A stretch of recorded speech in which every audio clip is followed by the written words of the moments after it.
In the 3rd year of my marriage to Julian, he brought a girl home. Vivian, learn from the younger girls.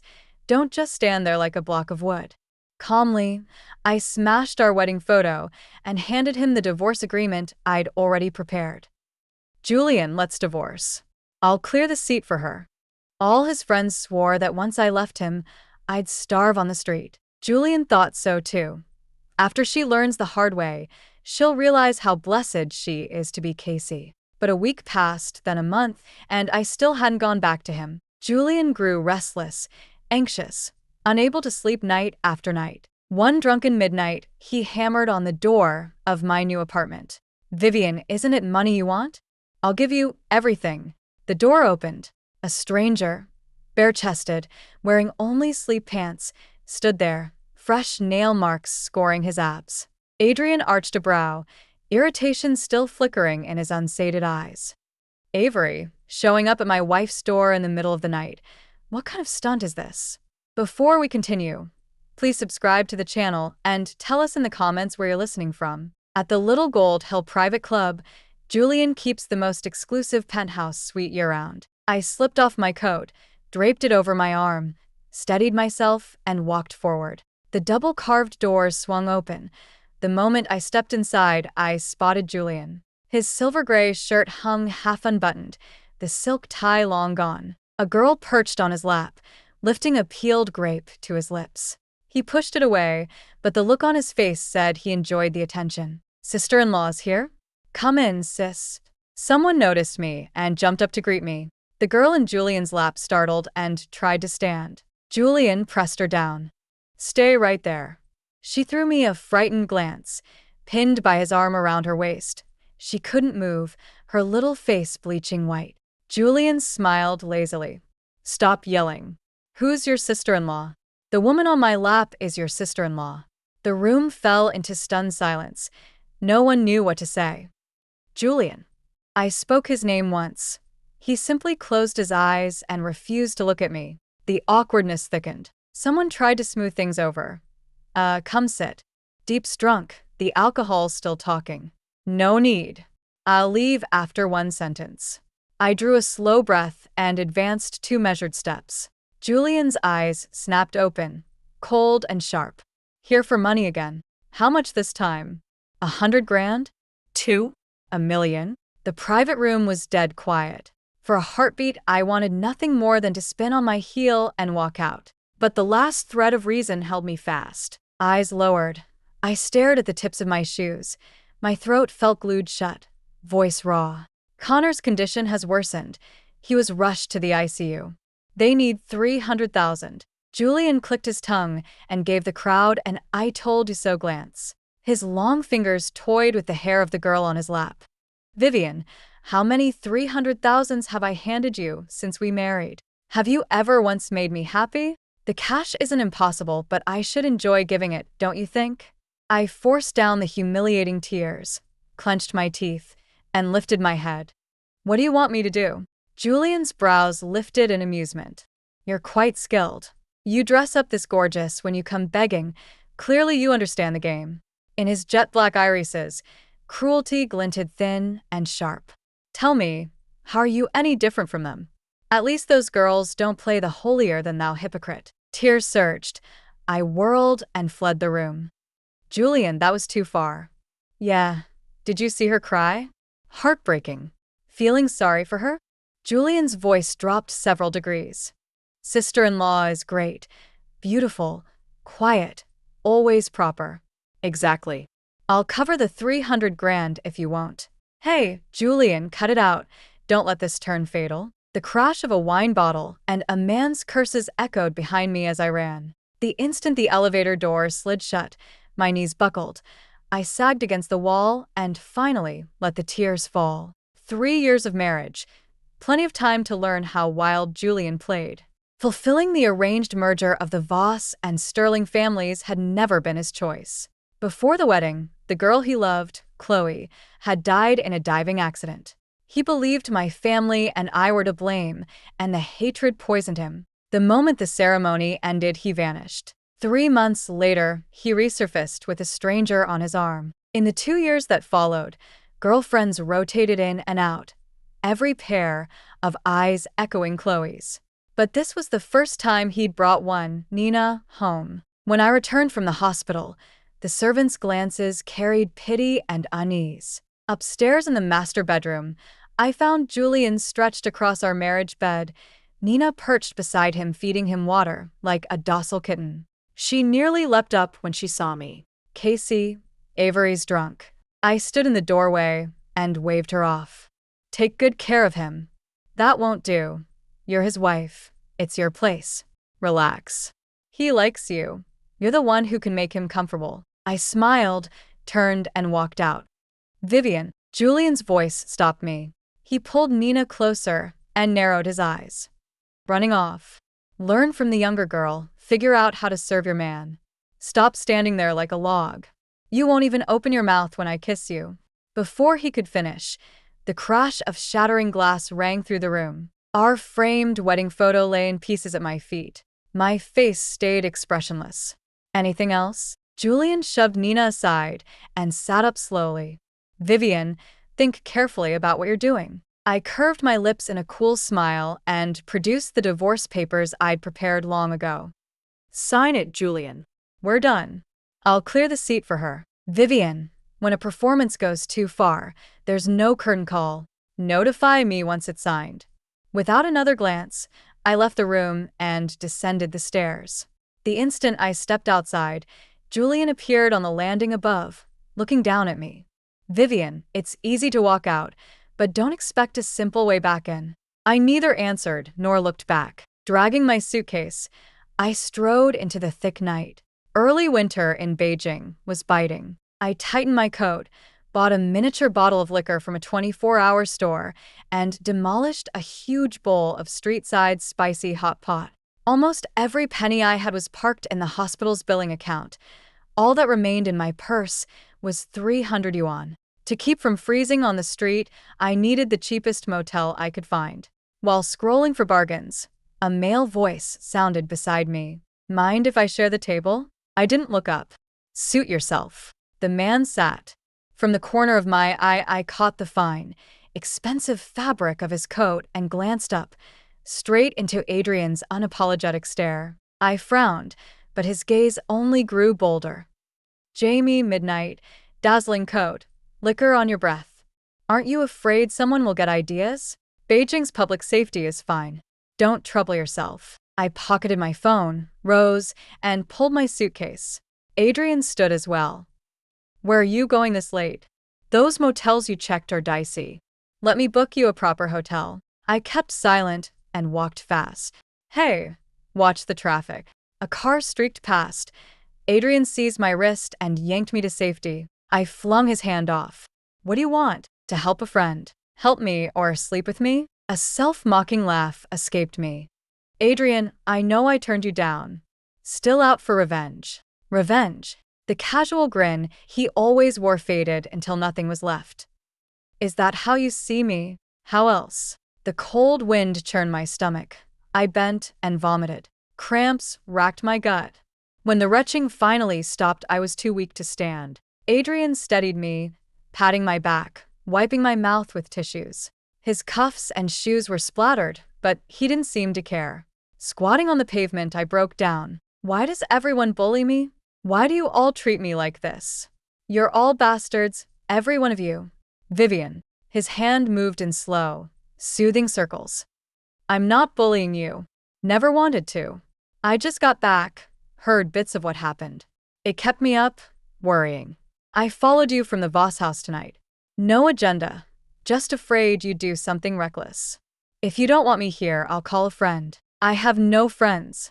After the family fell apart, I don't know anyone anymore. Adrian was quiet a moment. Then, should I phone your husband to pick you up?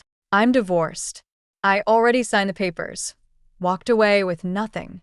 A bleak laugh slipped out as I swayed to my feet. He was right.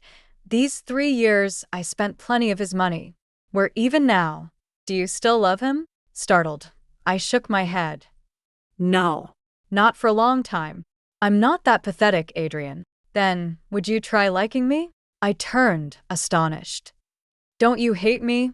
The rejection I'd dealt him years ago had been sharp, merciless. He shook his head. Time had filed away the reckless boy. The man before me was calm, assured, and equal, maybe even more, to Julian in poise. I thought about hating you, but in the end I couldn't. He stepped closer. Vivian, would you give us a shot? Maybe my silence stretched too long. He smiled again, lighter. Even if it's just to thumb your nose at him, play with me for a while. Deal. The old careless amusement danced in his eyes, as though none of this were serious, yet a bright heat in those black pupils made my heart race. I couldn't meet that gaze. Let's get you to the hotel first. You look pale. Rest. He took my suitcase and offered his hand. Hold on so you don't fall. Back at the hotel, Adrian settled me in, then prepared to leave. By then I'd taken a long, hot shower and changed into the soft, warm robe he'd laid out. Even my hair had been dried, strand by strand, with his patience. He was at the door when I suddenly called, Adrian. The instant he turned, I rose on my toes, looped my arms around his neck, and kissed him. The first time I kissed Julian, he said I was like a block of wood, no spark at all. He shoved me aside and walked off without a backward glance. Now I finally knew how to kiss. Only the man in my arms was one I'd never imagined. The moment I parted my lips, Adrian seized control. His burning palm locked around my waist, spinning me until my back pressed against the door. His kiss was fierce, possessive, and when it landed, tears slid slowly from the corners of my eyes. Vivian, don't cry. Adrian crushed me close, so I couldn't see the shadows in his eyes. When you cry, I lose every last line I swore I'd never cross. Even if you're only playing with me, Vivian, I surrender. The night was hushed.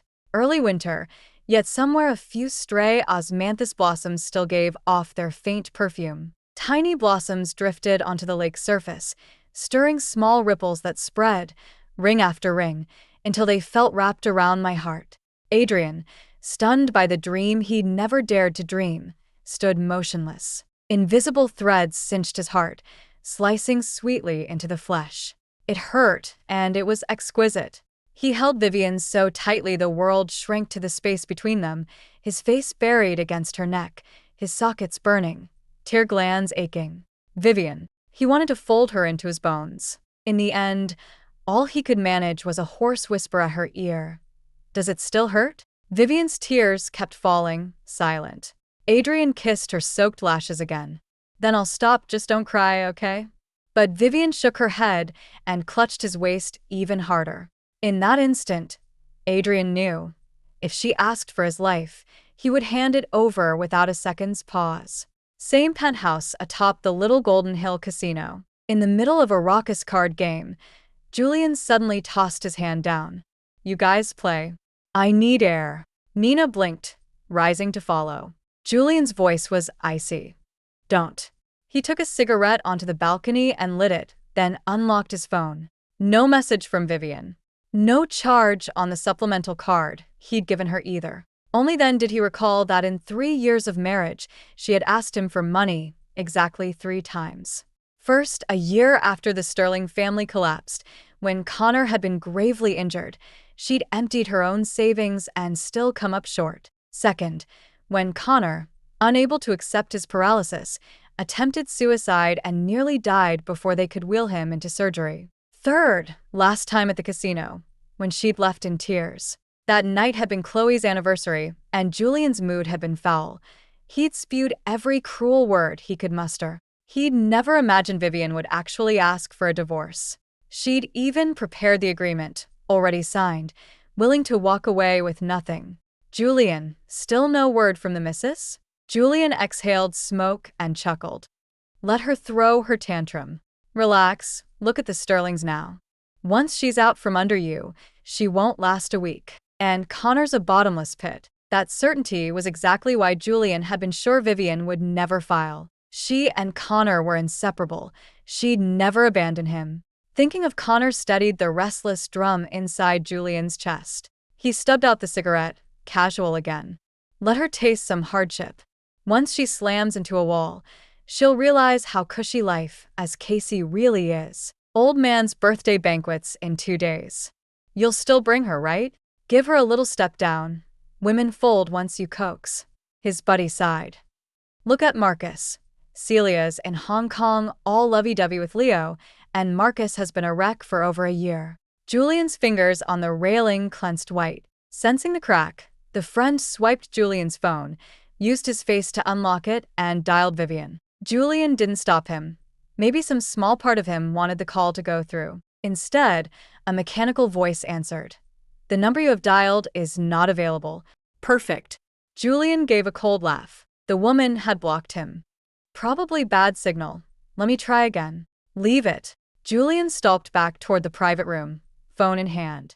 Halfway there, another call came in. Mr. Voss, I went to see Mr. Sterling today, but the hospital says he was discharged yesterday. Julian stopped dead. Say that again. A paraplegic who couldn't even sit up, who could have signed the papers. The Sterlings were scattered. Vivian had no one left but Connor, which meant she'd taken him out herself. Interrupt treatment now, and Connor wouldn't last long. Was she really risking her brother's life just to spite him? Julian, what's wrong?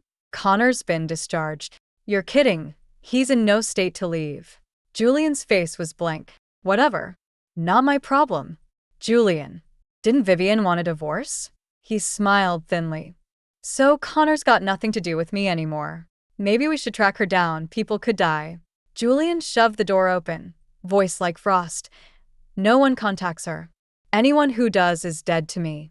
By the time I left the hospital, night had fallen. Adrian, leaning against the car, straightened and flicked his cigarette away at the sight of me. I paused on the steps, looking at him silhouetted against the thick dusk. Since that night, everything between us felt balanced on a knife's edge. He had arranged Connor's transfer and fronted the medical bills. I'd insisted on an IOU, determined to keep us strictly debtor and creditor, but Adrian clearly had other plans.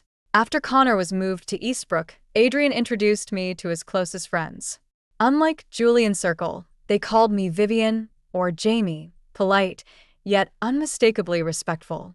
Julian's crew had always called me Mrs. Voss, yet never treated me as one, and they'd pinned the title on half the women they dated. Tired.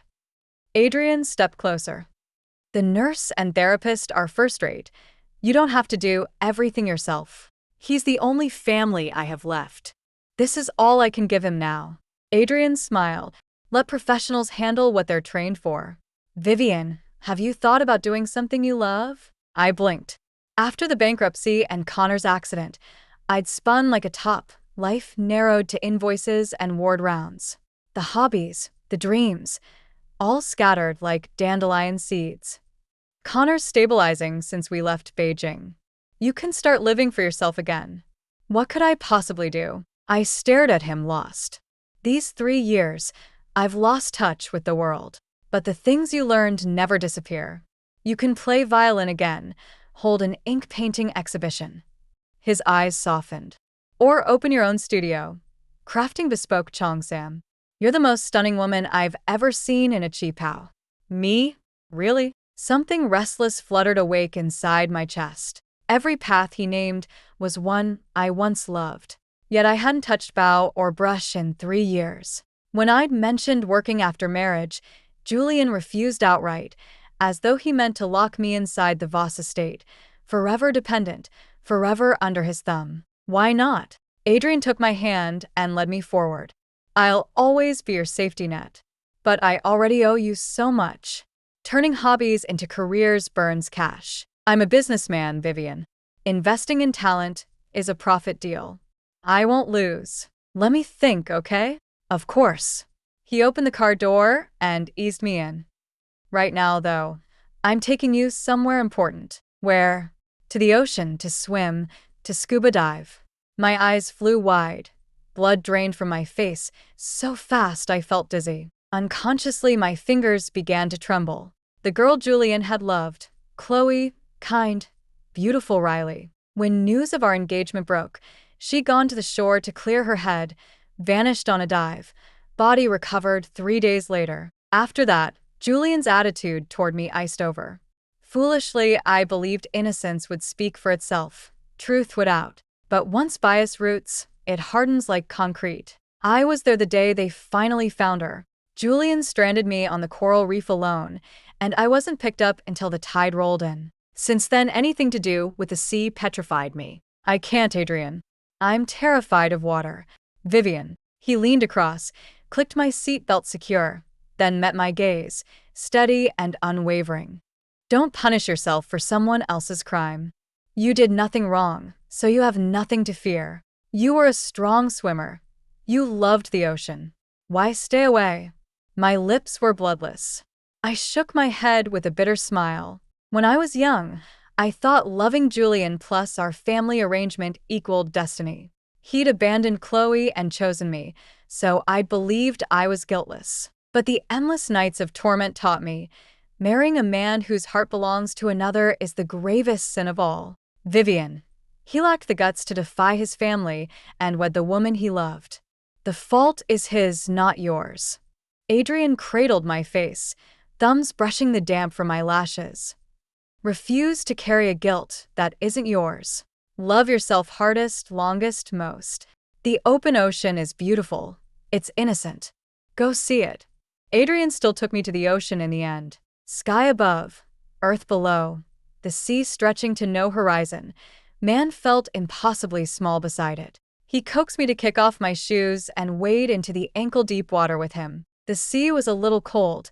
Faint cramps flickered in my calves. But Adrian's hand was warm and strong, a fortress that could not be breached. Little by little I relaxed, lifting my skirt with one hand, beginning to splash through the low, lace-edged waves. I didn't notice when Adrian let go of my fingers. Only when a larger swell rolled in did I lose my balance and nearly fall. In a flurry of panic, I kept turning to look for him, instinctively calling his name. Adrian, Vivian, I'm here. A broad, warm hand closed tightly around my fingertips. Then, dress soaked at the hem, I was folded into his arms. In that instant the world went silent, as though a soul long dead had, at last, found its salvation. On the third day, Adrian took me scuba diving. I didn't dare go deep, so I missed the wonders of the abyss. But for me, it was already the greatest of breakthroughs. On the last afternoon, we lay on the sun deck and let the salt air bake our skin. I can't remember who leaned in first. I only know the kiss was long, unhurried, and dangerously easy to lose myself inside. The seaside estate caught every shift of wind. You could hear the surf battering the black rocks beyond the garden wall. Adrian coaxed me into half a glass of wine. When the mild dizziness came, he lifted me onto the balcony railing. The open ocean still frightened me. So did perching high with nothing at my back. I could only knot my arms around his neck and lock my legs around his lean waist. His soft laugh brushed my ear. Vivian, why are you shaking? I'm scared. The rail is narrow. I'll fall. Adrian, with me here, how could I ever let you fall? He bent his head and kissed the curve of my ear. A tingling shiver ran from my shoulder blades to my nape, fine as tracing a live wire, dizzying and delicious. If you keep teasing, I'll ignore you. I tried to push him away, and he, wicked, pretended to loosen his grip. I shrieked and clung to him with all my strength. All right, back inside we go. His laugh was low and pleased as he lifted me easily into his arms.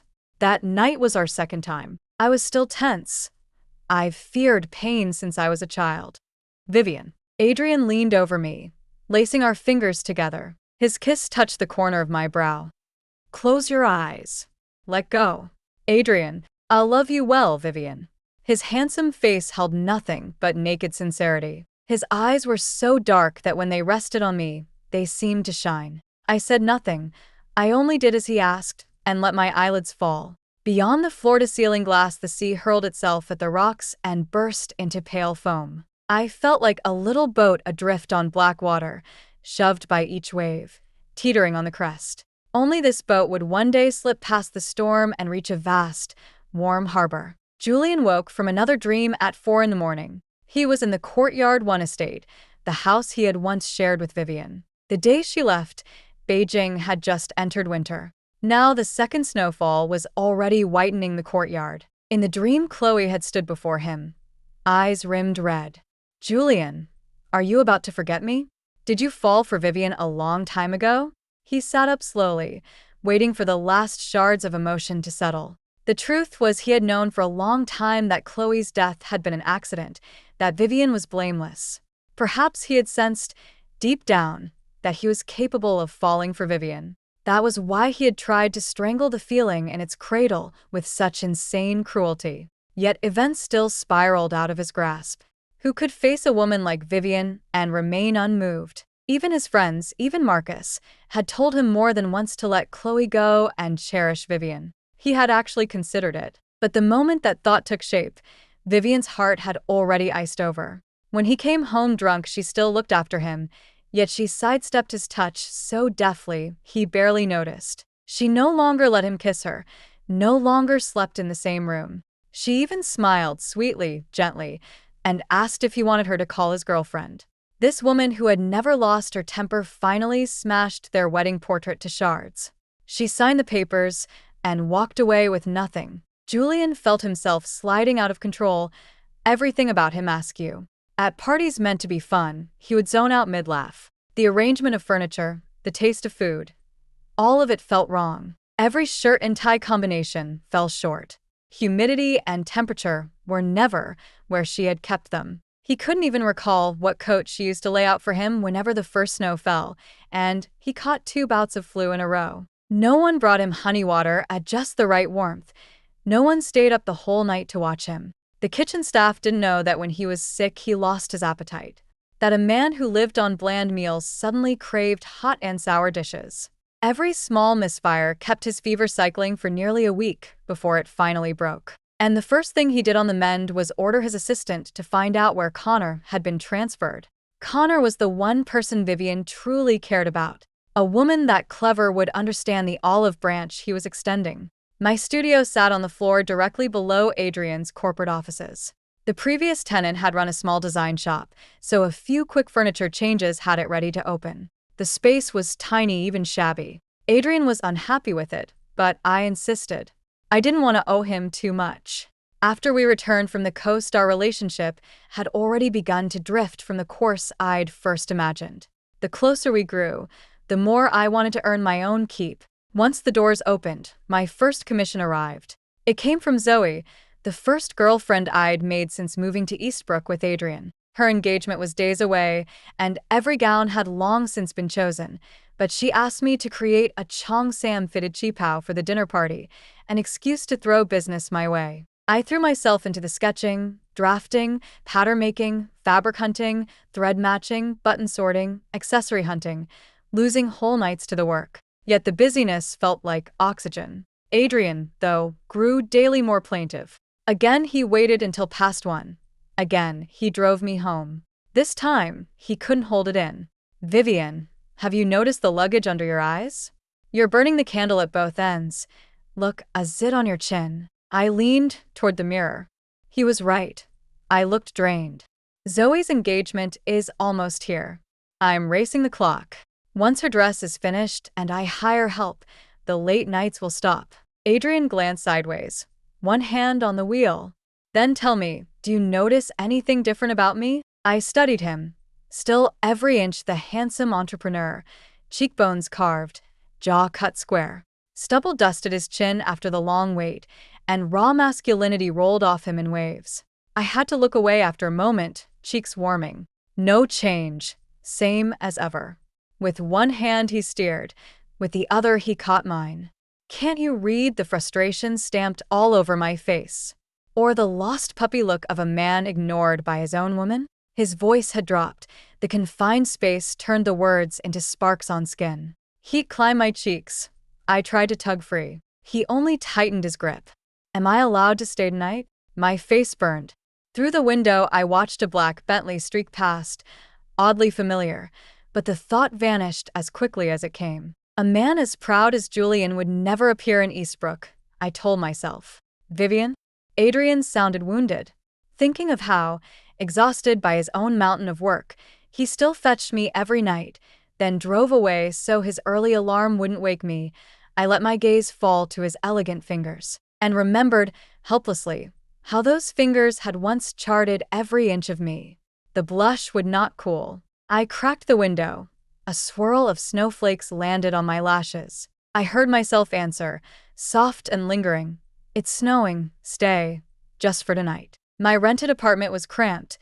Adrian disapproved. He wanted me in his house, but something in me refused. And in the end, he indulged me.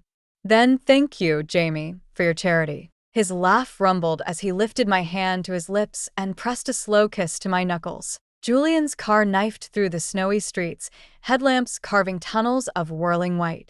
Neon storefronts still pulsed, traffic still streaming, another kind of glamour, different from Beijing. Connor was now in Eastbrook's finest private rehab hospital. Word was that Vivian had opened a little design studio.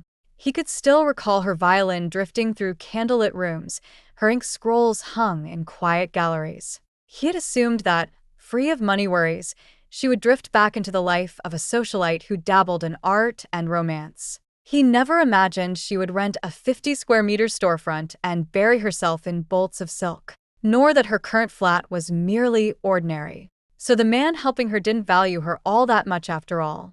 The thought should have soothed the turmoil seething in him like boiling oil. He had no idea the fragile calm would shatter into ridicule in 20 short minutes. The moment I stepped inside and slipped off my coat, Adrian pressed me against the back of the door. Under the coat, I wore a scarlet cheongsam.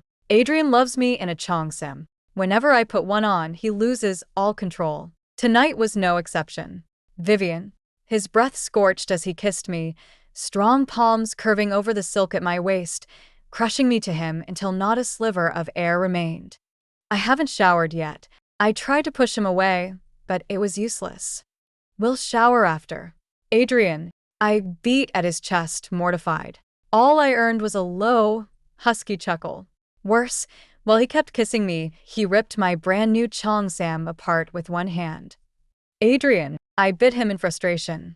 I just put the dress on and adored it. I'll buy you 100 more, all right? The cheongsam hung in tatters, yet he still wasn't satisfied.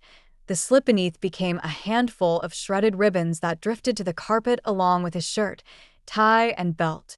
When the doorbell began to ring, again and again, Adrian was still far from sated, and I was limp, limbs trembling. Whoever it was refused to give up.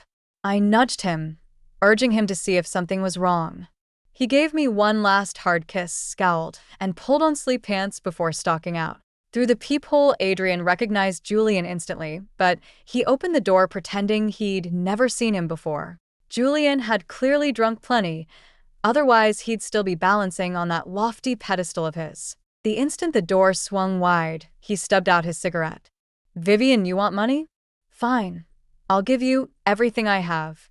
All my money, yours from now on. I never signed the divorce papers. I won't let you walk away with nothing. Let's stay married. Let's start over. All the words he'd rehearsed for miles on the drive here dissolved before he could speak them. What tumbled out instead were the same blades he'd thrown for 3 years. But he didn't even get time to regret them, because the man who opened the door wasn't Vivian. It was a stranger, at least to him. Shock hit first. Then Julian's gaze dropped to Adrian's bare chest, the fresh nail marks scoring his torso, and something inside Julian simply snapped. Who the hell are you? What are you doing here? Where's Vivian? His eyes were bloodshot, wild.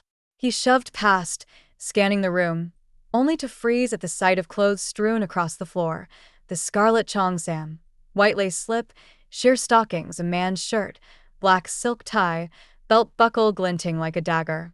His whole body shook, teeth chattering, pupils blown wide. In 3 years of marriage, he had never touched Vivian, clinging to a self-imposed line that, to him, kept Chloe's memory sacred. He had never faced what he truly felt, or had refused to look. Now, when he finally would, it was too late. Adrian studied the drunken man in front of him. Good-looking, maybe, but pale and gaunt, brittle as glass. No wonder Vivian had remained untouched all those years. Still, remembering she had once loved this man, Adrian tasted sour jealousy. He arched a brow, voice rough with lingering desire and irritation. Avery, it's past midnight. Why are you throwing a tantrum on my doorstep? Julian had never called her that, always just Vivian. His friends had called her Casey, Girlfriends curried favor with Little Sis, some even Jamie, a nickname that flickered with memories of a carefree girl. All traces of that life had long vanished. Julian felt it, an ache far deeper than physical. He had no right to anger. His shoulders sagged in defeat. Years flashed past like a carnival wheel, the tiny girl trailing after him calling Big Brother, the graceful teenager whose eyes held only him. They'd both known, since childhood, they would marry. How had it unraveled? How much really had he loved Chloe? Mostly she'd been his rebellion, a way to defy the family script. What crime had Vivian committed, except loving him? If there's nothing else, Avery, go home. It's late. Adrian had no patience to waste.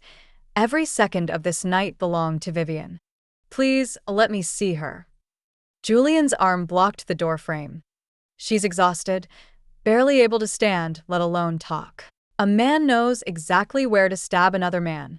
This was only a pinprick compared to the years Adrian had spent aching for her. Julian's eyes were so red they looked wet. Veins ridged the hand braced against the jamb as he ground out, I never signed. She's still Casey, still my wife. Step aside. Julian raised his hand to push past. Then Vivian's soft, languid voice drifted in. Adrian, why are you taking so long?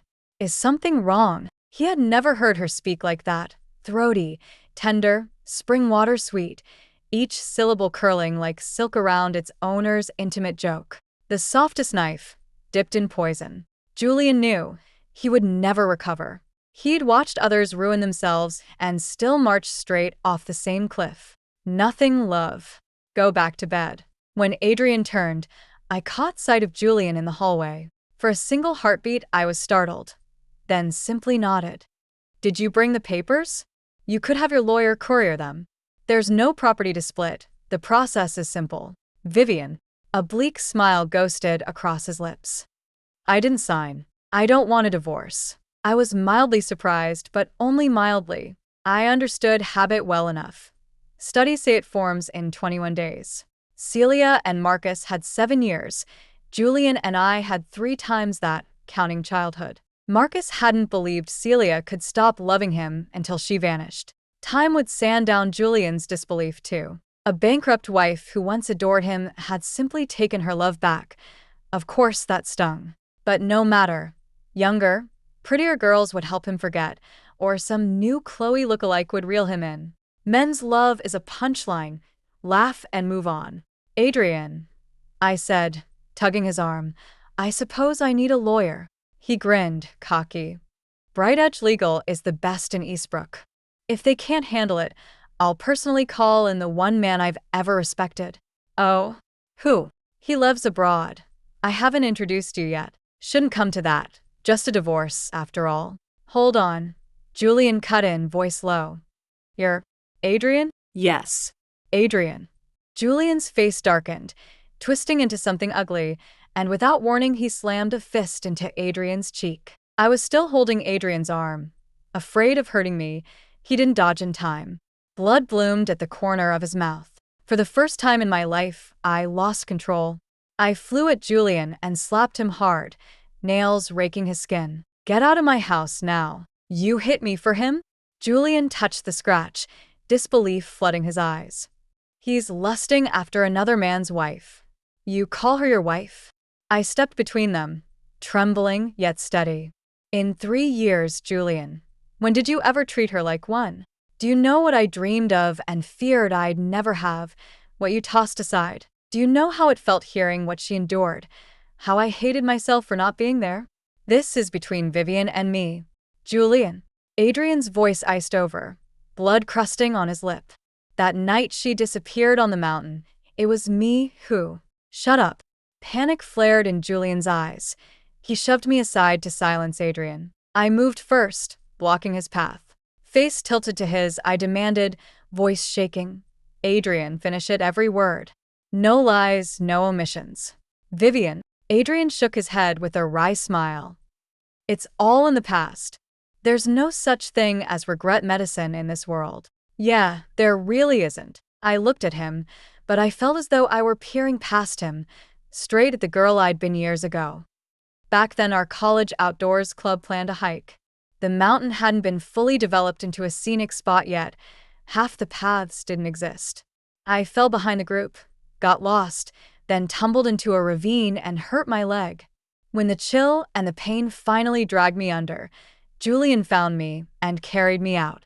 Adrian's lashes lowered, his expression restrained, almost calm. Yet the hand clenched at his side betrayed everything he was trying to hide. "You were the one who reached me first, weren't you, Adrian?" His head snapped up.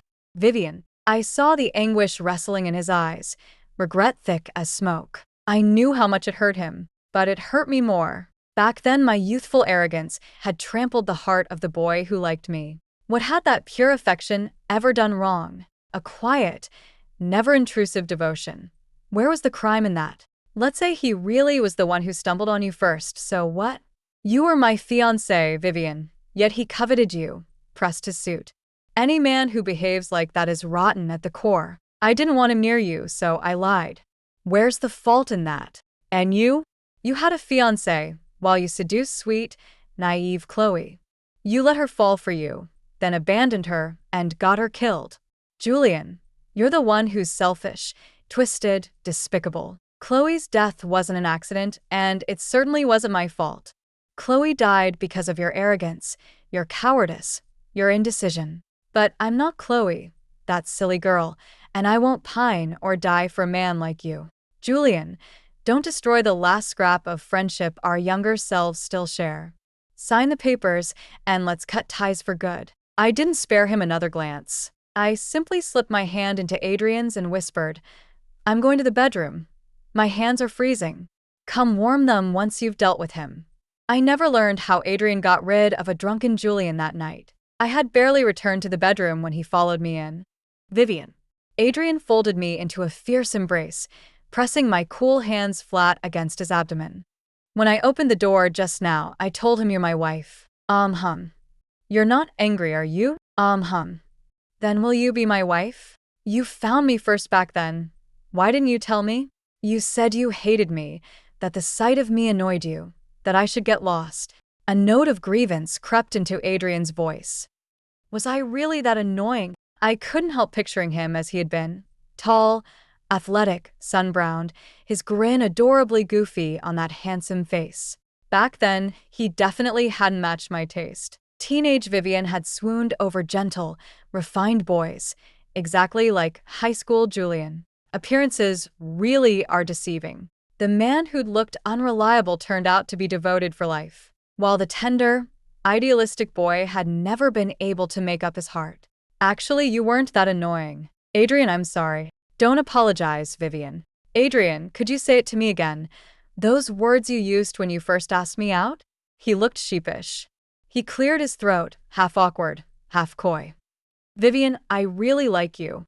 Will you be my girlfriend?" In the dim room, his eyes burned bright, bright enough to soften my heart completely. I tipped my face up, smiled, and brushed a feather-light kiss to his lips. "Yes." The signed divorce agreement arrived the same afternoon Zoe's cheongsam for her engagement dinner was finished. I called to let her know she could pick it up sometime tomorrow. She came when she said she would, though the sparkle that usually lit her eyes whenever she smiled had dimmed behind a veil of sorrow. She caressed the completed chi pao with tender reverence. But the instant she lifted her gaze to me, tears spilled over. "I'm sorry, Vivian. I'd planned to wear this to the party and let every Eastbrook socialite see what a genius designer you are. But now." She wept, then tilted her tear-streaked face into a fragile smile. "I'm not getting engaged after all." "I'm so sorry, Vivian." "Zoe, what happened?" I led her to the sofa, handed her tissues, kept my voice gentle. She was barely 21. Her cheeks still carried youthful roundness. Tears kept falling, yet she forced a grin. "Ethan and that girl who chased him for 7 or 8 years. The smile finally cracked, crumbled, and her pretty almond eyes turned hollow. He said he couldn't stand her, that she was an eyesore, that her clinginess disgusted him. He called her ugly, accused her of causing trouble out of nowhere. More than once he publicly humiliated her. At one class reunion she pretended to be tipsy and fell against him. He almost hit her. But when she learned we were getting engaged, she threatened to swallow pills. He was in the middle of a board meeting. He abandoned everything and sped to her apartment. He slept with her. Ethan said she begged him. Haley told him that sleeping with him was her only wish in life. If he denied her, she'd die. He insisted he had no choice. He couldn't watch her kill herself. He said to treat it like a dog bite. The problem would be cleaned up, and afterward we'd finally have peace.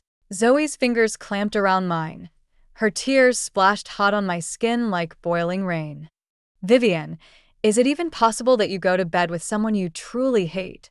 My heart ached so sharply, I pulled her into a tight hug. Cry, Zoe. Let it out. I've cried plenty already. After today, I swear I won't waste another tear on him. She really did stop crying after that, even managed a wan smile. Vivian, you have to be happy. Connor loves you so much.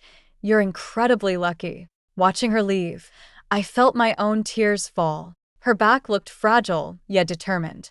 It was like seeing a younger version of myself walking away. On my wedding day with Adrian, Celia, and Leo flew in from Hong Kong to join us in Eastbrook. I hadn't invited anyone from Beijing, yet someone showed up uninvited. Marcus delivered an extravagant pile of gifts. He never admitted it, but I knew part of them were from Julian. Perhaps because Celia and Leo were present, Marcus slipped away before the ceremony ended. The day was hectic. Adrian and I never managed to see him off ourselves. So, we never noticed the Bentley parked down the drive, or that Julian was sitting inside. Did the presents get delivered? They did. Did she say anything? Marcus shook his head. Only thank you. Julian's mouth twisted in a self-mocking smile. He took one last look at the profusion of flowers, then said, "Let's go." I saw Celia. She's pregnant now. Leo treats her like blown glass, absolutely doting. Marcus managed a reflective laugh. It doesn't cut me the way it did when I first heard she was married. He patted Julian's shoulder. Time sands down everything. You grit your teeth and survive. It gets easier. Julian said nothing. Ever since that night of swirling snow when the door had opened to reveal Adrian, since he'd glimpsed the tangle of dresses scattered across the floor, he had understood. He would never make peace with himself. What he'd once taken from Adrian, fate had returned intact. Poetic justice, administered in full. In the second year of our marriage, my only bloodkin, Connor, died of heart failure in his sleep. He had once been luminous, brilliant, full of promise. Destiny, though, chained him to a bed for the final years of his life. All that unrealized ambition. Perhaps for him, this was release. The same year, my studio expanded several times over and was already making waves in Eastbrook. The next year, I learned I was pregnant with twins, a boy and a girl. Adrian wept for joy. Nothing rivals the sweetness of the dream you once dared only imagine coming true. I hugged him and breathed against his ear. Adrian, we have our whole lives ahead. In the days when my life kept plunging downward, he was the one who caught me and lifted me up. The only thing I can give him in return is undivided love and a lifetime at his side. Thanks for listening to our story today. If you enjoyed it, give us a thumbs up, share it with friends, and tell us your thoughts in the comments. Be sure to subscribe for more tales. See you next time.